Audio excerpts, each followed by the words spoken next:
ஆழ்வார் திருடிகளே சரணம், எம்பெருமானார் திருடிகளே சரணம், ஜீயர் திருடிகளே சரணம், ஜீயர் திருடிகளே சரணம், ஆளவந்தார் திருடிகளே சரணம், பெரியவாச்சான் பிள்ளை திருடிகளே சரணம், ஸ்ரீசைலேஷ தயாபாத்திரம் தீபக்தியாதி குணார்ணமம் யதீந்திர பிரவணம் வந்தே ரம்ம ஜாமாத்தரம் முனிம் ரம்ய ஜாமாத்திரி யோகீந்திர பாதரேகாமயம் சதா ததா யத்தாத்ம சத்தாதிம் ராமானுஜ முனிம் பஜே லக்ஷ்மீநாத சமாரம்பாம் நாத யாவன மத்தியமாம் அஸ்மத் ஆச்சாரிய பரியந்தாம் வந்தே குரு பரம்பராம்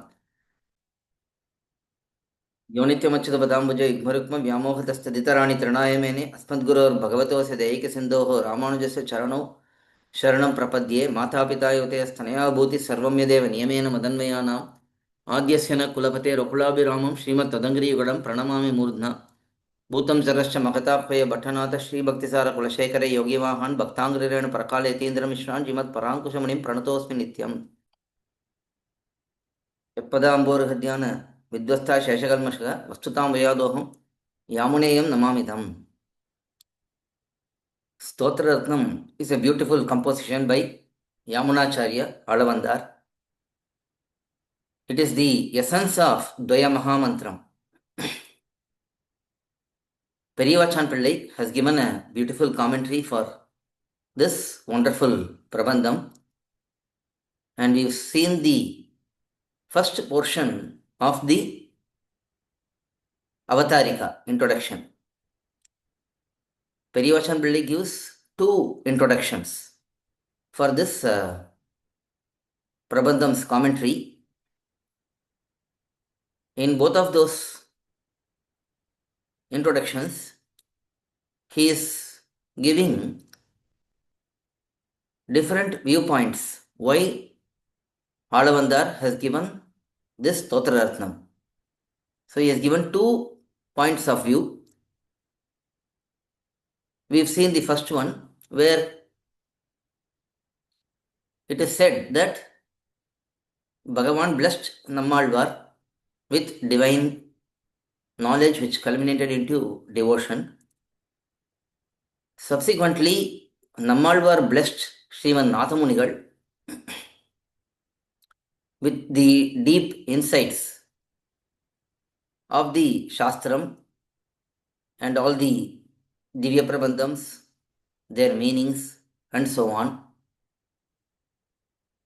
Having heard all of that, Sriman Nathamunigal propagated these wonderful principles through the parampara, through Uyyakondar, Pundarikaksha, and then Manakal Nambi, Sri Ramamishra. And finally, from Manakal Nambi, it comes to Alavandar. And Alavandar, desiring to share these wonderful principles to all the samsaris, to reform them, to help them also reach Bhagavan, brings out and reveals this most confidential knowledge which is available in Upanishads in the form of sthOthram. Sthotram is praising someone. Here it is praising Bhagavan. Sthotrams are very easy to remember. They are in shlokam format, so it's easy to memorize and recollect the meanings also. Hence, Alavandar brings out these highest principles in the form of sthotrams. And that collection of shlokams is known as sthOthra. Now, one question arises here. Usually in worldly people, if we do some sthotram, praising, then that means it is mostly exaggeration or highlighting principles or aspects which are not present in the person who is praised. But in the case of Bhagavan, it is not like that. He has all the qualities, all the wealth, all the opulence in full. So it is apt for anyone to praise Bhagavan. And also Bhagavan likes to be praised. He himself likes to be praised. Hence, Alavandar set out to praise Bhagavan here. So that is the brief outline of what we saw in the first point of view. Now the second point of view, which is more in depth, and it is focusing on the prapyam and prapakam, that is goal and means. For any Atma, for each one of us, we always have to know what is the goal and how to attain that goal. So these two aspects are first determined by Alavanda, Yamunacharya. So that aspect is explained by Periyavachan Pillai in the beginning. So first he goes into the prapyam, that is goal. Shastram, especially in Vishnu Puranam, it is stated that dharma artha kama mokshakyaha purushartha udahritaha idam chatushtayam. So dharma, artha, kama, moksha. These four are known as purusharthams. In that, if we go through each one of them, dharma is righteous actions, our duties. So this itself is considered as a purushartha. So goal of a purusha. Purusha is an atma. So for an atma who has acquired this body, he has to have this goal that I have to perform my duties. So it itself is a purushartham. And not only it is a goal, it is also means to attain further goals. For example, if one has to get some wealth, he has to do his duties. So dharma is both upaya and upeya. That is, it is both the means to attain something and also it is the goal itself. Similarly, artha. But one point, though dharma is both means and goal, now dharma is very difficult because if one has to do one's duty, one has to understand who one is, what are his roles and responsibilities in the society, in the family, towards Bhagavan, towards other aspects. So one has to know all of these and one has to work according to Shastram, perform penances, perform one's responsibilities, duties. So it's difficult. So first, dharma, it has certain limitations, certain shortcomings. Then artha. Artha is wealth. Again, wealth is also a goal. Most people are working for wealth only. Even in materialistic people's mindset, the goal is wealth, accumulating wealth only. Everybody studies to make wealth. Everybody works to make wealth. So this artha is a goal. Again, it is also means to attain joy. For example, if one has wealth, one can give money or wealth and get happiness in some form or the other. So it is means to attain karma also. But the main limitation here is wealth is temporary. Whatever wealth we acquire in this world, it is temporary. Even if one has the wealth for a long time, ultimately in the end of the time, that is pralaya, everything gets destroyed. So it has limitations. Next, karma, joy, bliss. That is also a goal. Enjoyment is also a goal. But it is also insignificant, temporary, and also materialistic enjoyment. It is disastrous. More we enjoy, more we do mistakes, more we commit sins. So it is also limited. So finally, when we look at the all four purusharthas, moksha seems most appropriate because we have to be liberated from this samsara. That is the goal. That is the ultimate goal. And in that moksha also, there is kaivalya. Kaivalya is crossing over viraja and entering the paramapadam. but staying in the outskirts, enjoying oneself. So that is also insignificant comparing to Bhagavan's nature, wealth, opulence, forms, enjoying one's own self is very insignificant and it will not be ever fulfilling. So that is also having shortcomings. So in that moksham also ultimately reaching Bhagavan, enjoying Bhagavan is considered as the ultimate goal. That is what Shastram is also saying, that Bhagavan is the one who gives ultimate bliss. In Vishnu Puranam, in Taittiriya Upanishad, in Mundaka Upanishad, all of these are explained. Esha Hevananda Yati. That Bhagavan is the one who gives pleasure, joy to Atmas, Muktatmas, and also Nitya Suris. And also, goal is shown as Paramam Samyam Upaiti, to attain the supreme similarity with Bhagavan. When one reaches Bhagavan in Paramapadam, one gets the 8 qualities which Bhagavan has, equality in those 8 qualities, that is Apahata Papma, Vijaraha, Vimrutyuhu, that is no death, no old age, no disease, free from sins, and so on. 8 aspects. One gets Samyam in these 8 aspects with Bhagavan. பெரிய திருமொழி Thirumangai Alvar also says, தம்மையே ஒக்க அருள் செய்வர், தம்மையே நாளும் வணங்கி தொழுவார்க்கு தம்மையே ஒக்க அருள் செய்வர். Bhagavan grants similarity in these 8 aspects for those who worship him. So in this manner, this is the ultimate goal, reaching Bhagavan and eternally serving him, being together with him. And these are explained further. That is, what is the relationship between Jivatma and Paramatma? Because we have to understand the relationship.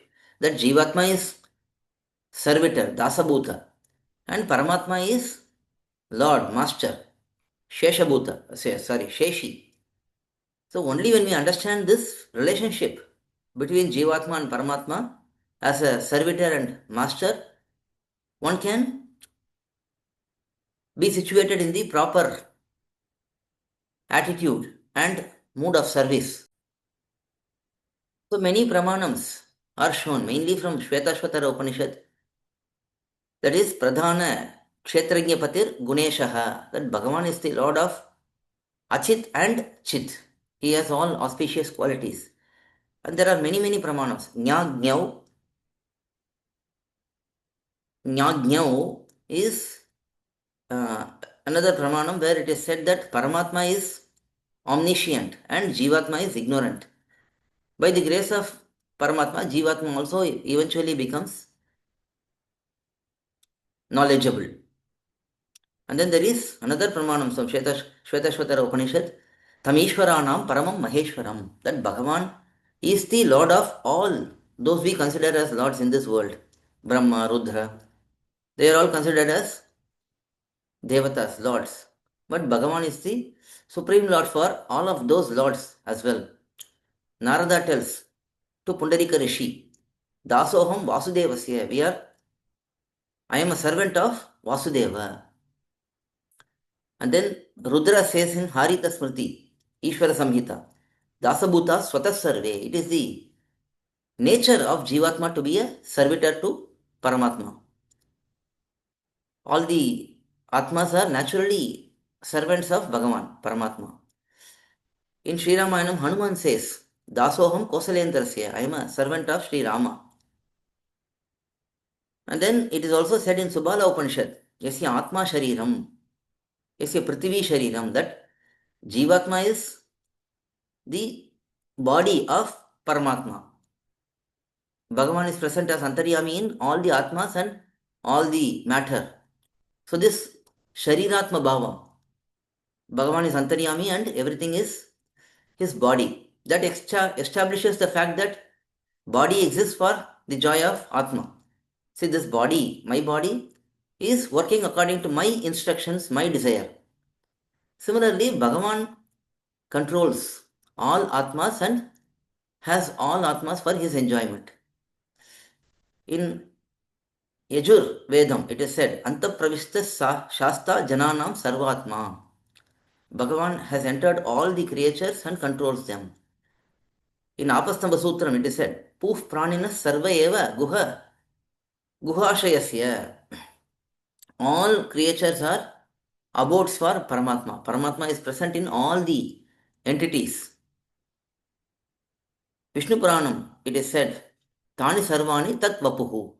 Everything is Bhagavan's Shariram, form. So, from all of this, it is understood that the Atma exists for Paramatma, Bhagavan. So, that is the principle being first established here. And then, Periyavachan Pillai explains that there is natural interaction, joyful interaction between Jivatma and Paramatma. It is not like master servant means master is like a dictator and servant is like a menial maid or maid servant. No, it is actually joyful interaction because Bhagavan is a very apt Lord for us. So that point is established here. So all of these are established to show that the goal is to serve Bhagavan. That is the ultimate goal. So it's a sequence of explanations given by Periyavachan Pillai. So here in Paramasamhita it is said, Yena yena dhata gacchati, tena tena saha gacchati. So wherever the Lord goes, the servitor follows. In Taittiriya Upanishad it is said, Soshnute sarvan kaman saha brahmana vipashchita. Jivatma enjoys all the auspicious qualities of Bhagavan by being with him in the Mukta state, in the Muktatma state. Jivatma is always enjoying Bhagavan's auspicious qualities because Bhagavan is filled with so much auspicious aspects. In Periya Tiruvandadi, Nammalvar says, Ovada unaga un. Enjoy as this is the eternal bliss. So in this manner, many pramanams are shown in Shri Ramayanam. Lakshmana, Ilayya Perumal says, Aham sarvam karishyami. I would do all kinds of service to you. And Thiruvaimadi, Nammalvar says, Odivil kalamellam udanai manni vadivila adime seyya vendunam. We want to serve you by being with you in an inseparated manner and serve you in all ways. And then subsequently, Periyavachan Pillai also brings out the different aspects of Kainkariam. That is, Kainkariam being the best medicine. In Vishnu Puranam it is said, Beshajam Bhagavat Praptihi. Attaining Bhagavan is the best medicine. That is what Sri Vishnu Puranam says. And then Chandogya Upanishad says, Svena Rupena Avinishpadyate. That is when one gets liberated, one realizes one's true nature. One becomes situated in the natural, well-blossomed state. So, this is another aspect of the ultimate goal, Prapyam. And then it is said in Kathopanishad, Sodvanaha Paramapnoti Tadvishnoho Paramam Padam. One who has true knowledge as driver and mind as the restraint, he reaches Vishnu's divine abode, which is on the other shore of material realm. That is, this samsara is one shore of Viraja river. On the other shore, there is Paramapadam. So when one understands that the knowledge is the driving force and mind is the one which restrains the Atma from going to other aspects, then one can reach the divine abode of Bhagavan. And it is said in Jitante Stotram that Nistaranti Manishinaha. Those wise people, they cross over the material realm, the samsara, and reach Bhagavan. So these are all different aspects of attaining the ultimate prapyam, goal. And all of these goal, realizing oneself truly, reaching Paramapadam, crossing over the samsara, they are all useful only when they are for the purpose of serving Bhagavan. If we are just crossing over to Paramapadam, if we want to enjoy ourselves, then that is not real ultimate goal. This is explained by Sita Pirati's words. Nahi me jivite nartaha. There is no use of my body, my life, my ornaments. This is said by Nammalvar also. Manimamai Kurevilam, Arivinal Kurevilam, Udambinal Kurevilam.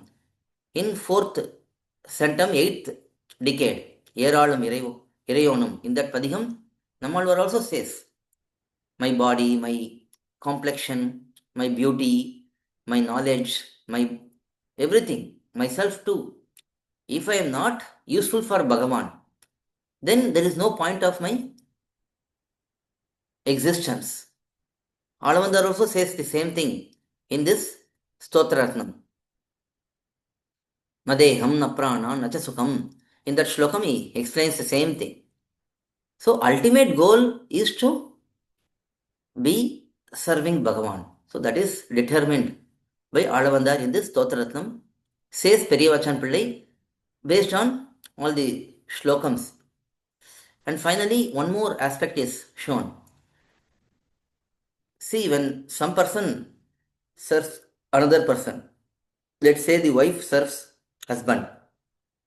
How can the wife serve husband? She can serve by helping the husband's body. She can massage his feet. She can help bringing the objects he needs. In this manner, wife helping husband, serving husband means doing something for husband's body. Similarly, if husband is helping wife, it is for her body. Same concept has to be understood here. Bhagavan's special body is Bhagavata, Acharya.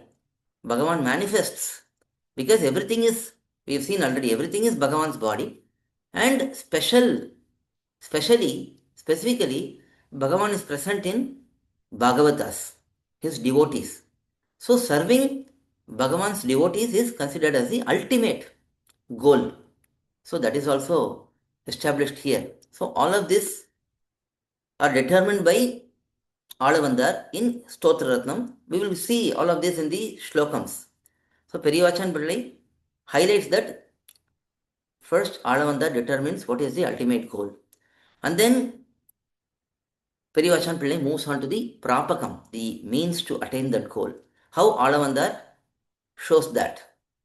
So here in Shastram, again for us, Shastram, Vedam is the Pramanam. In Shastram, Vedam and Vedantam, Bhakti Yoga and Sharanagati. These are shown as the two main ways, means to attain Bhagavan. There are so many upayams, means Karma Yogam, Jnana Yogam, Bhakti Yogam, Bhagavan Nama Sankirtanam, Avatara Rahasya Jnanam, Purushottama Vidya.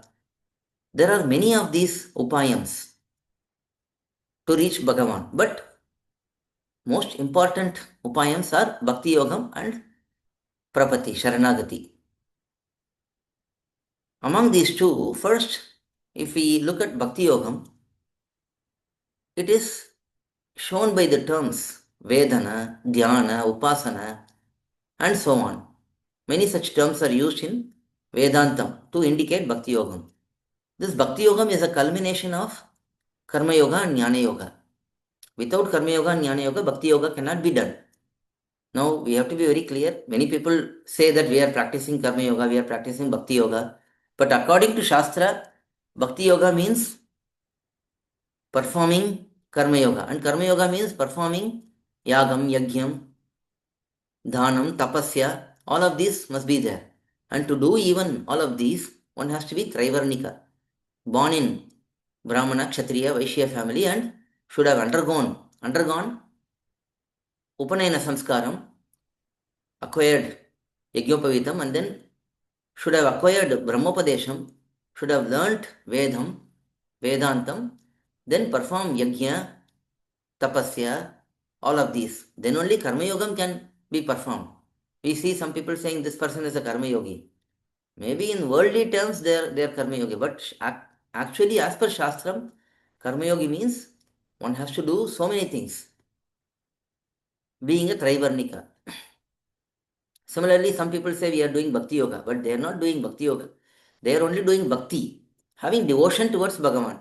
But they misunderstand and misrepresent that as Bhakti Yoga.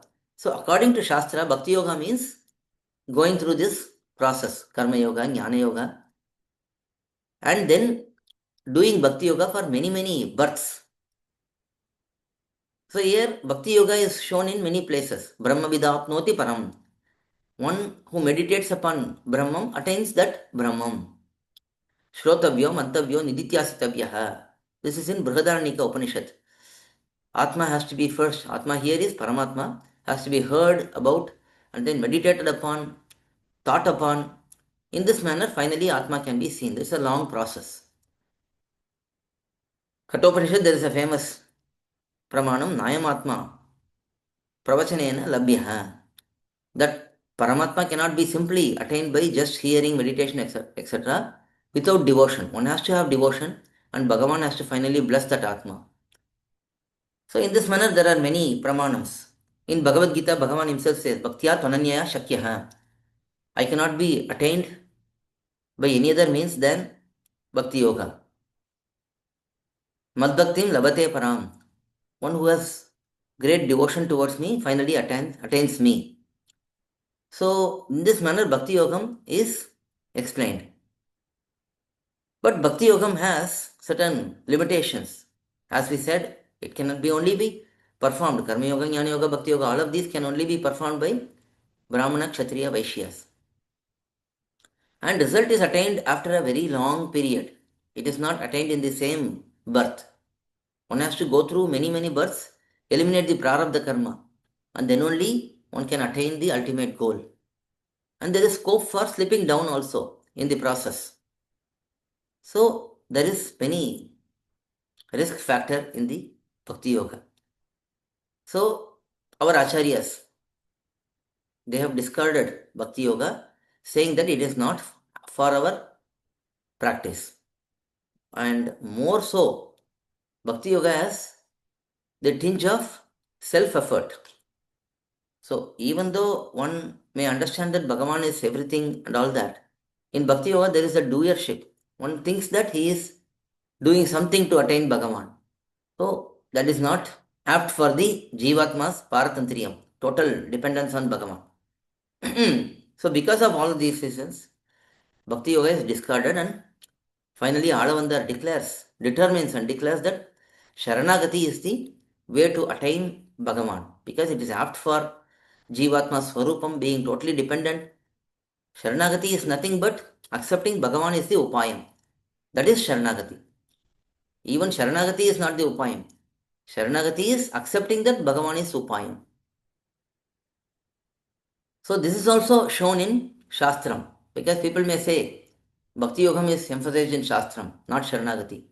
But for that we have to understand there are many pramanams for Sharanagati also. Mumkshurvai Sharanamham Prapadhye, sthOthAthra Upanishad. So here, I who desire to be liberated accept that Bhagavan is the means for me.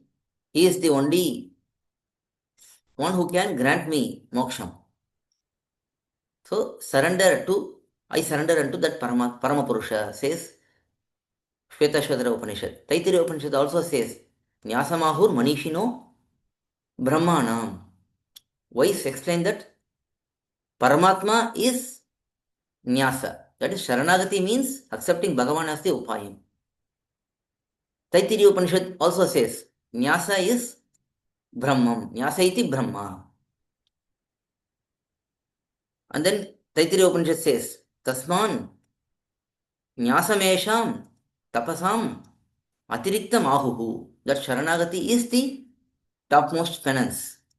In this manner, Sharanagati is shown by Shastram, Bhagavan himself, many great personalities. Lakshmana says in Ayodhya Kandam in Sri Ramayanam, Sabratu Sharanau Gatam Nipidya Raghunandanaha. So Lakshmana held his brother Sri Rama's divine feet and surrendered to him and spoke. Bhagavan himself says, Sakrideva Prapannaya Tavasmiti Cha Yachate. So Sri Rama also says, those who are surrendered to me, I will never abandon them. And then in well-known Bhagavad Gita, in many places, Mamevaye prapadyante mayametam tarantite. Those who are surrendered to me, I free them from samsara, says Bhagavan. Tameva sharanam gacha sarva bhavena bharata. Surrender unto that Bhagavan only, says Bhagavan. Then sarva dharman parityajya. Charma shlokam is there. So in this manner, Sharanagati is also shown in many places in Shastram. So Bhagavan being the Upayam is the ultimate means that is determined by Alavandar and shown in Stotra Rathnam. Now next question, when Bhagavan is the ultimate means and goal, why is Alavandar Yamunacharya praising Acharya Sriman Nathamunigal in the first three shlokams? Isn't this unrelated? If Bhagavan is determined as means and goal, then Bhagavan should be praised, and that is what Alavandar is starting to do. He wants to praise Bhagavan in this Stotaratnam, but why is he praising Sriman Nathamunigal, the Acharya? Isn't this contradictory, like saying there is a proverb, old proverb, Karne Sprishte Kadim Chalayati? That means if someone says, I touched the ear and the waist is shaking, there is no connection between that. So isn't it the same, like if we have to praise Bhagavan who is the Upayam and Upayam, why should we praise about Acharya? So for that, Periyavachan Pillai gives these reasons. It is Sriman Nathamunigal who made Alavandar in this state where he can praise Bhagavan. It is Nathamunigal's blessings only which made Alavandar praise Bhagavan. So Alavandar is showing gratitude towards Nathamunigal. That is the first point. And then by praising Acharya, one's knowledge will expand, develop. Because by the blessings of Acharya, one will evolve more, become more knowledgeable.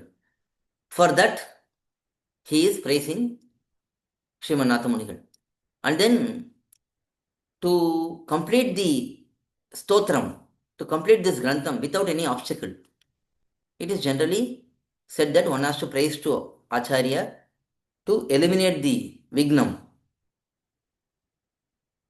Because of all of these reasons, Alavandar is praising Sriman Nathamunigal. So that is also shown.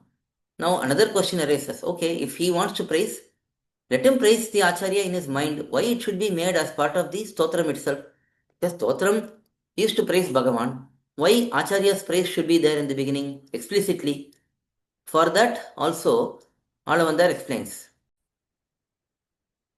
Sorry, Periyavachan Pillai explains that yes, it can be expressed in the mind itself, but how would others know that Alavandar is grateful to Sriman Nathamunigal? To make others know and realize and follow the same practice, Alavandar is including the shlokams as part of the Prabandham itself, as part of the Grantham itself, so that everyone will know that Alavandar is grateful to Nathamunigal. One should be grateful to one's Acharya, one should praise one's Acharya every time. These are shown by Alavandar by expressively showing this in the stotram itself. And also, worshipping Acharya out of gratitude is well established in Shastram itself in many places. For example, in Taittiriya Upanishad, Shikshavali, it is said, Acharya Devo Bhava. Acharya should be considered as God himself and praised. In Yajur Vedam, Aranyakam, it is said, Na Marishubhyo Mantrakribhyaha. It is said that I worship the rishis who realized these mantrams and who revealed them. In Apastamba Sutram, it is said, Sahi Vidyatas Tam Janayati Tat Shreshtam Janma. Acharya gives rebirth to the Shishya through knowledge. A person is there, he is born, he is having a body, he is doing actions, everything is there. But without true knowledge, he is as good as non existing. Only by getting the knowledge from Acharya, one becomes existing. One's existence is by the knowledge given by the Acharya. So, the Acharya has to be glorified. This is the highest, higher birth. Bodily birth is nothing. Father gives bodily birth, but Acharya gives jnana janma, knowledge birth. So, that Acharya is to be glorified. And then there is Vishnu Tattvam, where it is said that mantre the devatayancha tata mantra pradhe gurau. All three has to be always glorified. Mantram, that is the mantram which is being chanted, recited. Tad devata, that is the object of that mantram, Bhagavan. And then the mantra pradha, the one who gave the mantram, Acharya. All three has to be revered, worshipped, says Vishnu Tattvam. Beyond all of this, Periyavachan Pillai asks, do we even need any pramanam, any explicit words from Shastram saying that we have to be grateful towards Acharya? Isn't it obvious? Let's say someone gives a precious gemstone, rathnam, to us. Will we not be grateful for that person who gave it? Does anyone have to come and say, oh, be grateful to this person? Do we need any Shastra Vakyam for that? No. Naturally, if we get something great from someone, we will be grateful for that person who gave that precious object to us. Now, here, Acharya has given Bhagavan to us. So, naturally, we have to be grateful to him. So, all of these are shown by Periyavachan Pillai. Even Mimamsakas, they say one has to be worshipping the Acharya first and then only other aspects. Manu says in Manusmriti that one should be devoted to Acharya. Manu's words are ultimate for us. Vaisampayana Rishi worships Vedavyasa because he is the one who gave the knowledge. In this manner, many pramanams are shown that one should be grateful to Acharya, always worshipping Acharya even before worshipping Bhagavan. So this is established. Finally, there is one more question. Okay, if Alavandar has to worship Acharya, then he should worship Manakal Nambi because Manakal Nambi, Sri Ramamishra, is the direct Acharya. Why is he worshipping Sriman Nathamunigal? For that, again, finally, one explanation is given by Periyavachan Pillai. Two explanations are given actually. First explanation is Nammalvar gave all his blessings to Sriman Nathamunigal. It is Nathamunigal who established our Sampradaya. After it was lost for a long time, it was Nathamunigal who revived and established the Sampradaya and became the Darshana Stapaka, Darshana Pravartaka, one who nurtured and established our Sampradayam. Because of that greatness, Alavandar is showing his gratitude by praising Sriman Nathamunigal. And secondly, even Manakal Nabi has told Alavandar that whatever I have given you, everything is coming from Nathamunigal through Uyyakondar, through me to you. So you have to be really thankful for Nathamunigal. Based on his own Acharya's words, Alavandar is praising Sriman Nathamunigal. This is why even Parashara Bhattar in his Sri Vishnu Sahasranama Bhashyam says, Pratamamapi Gurum Nathamide.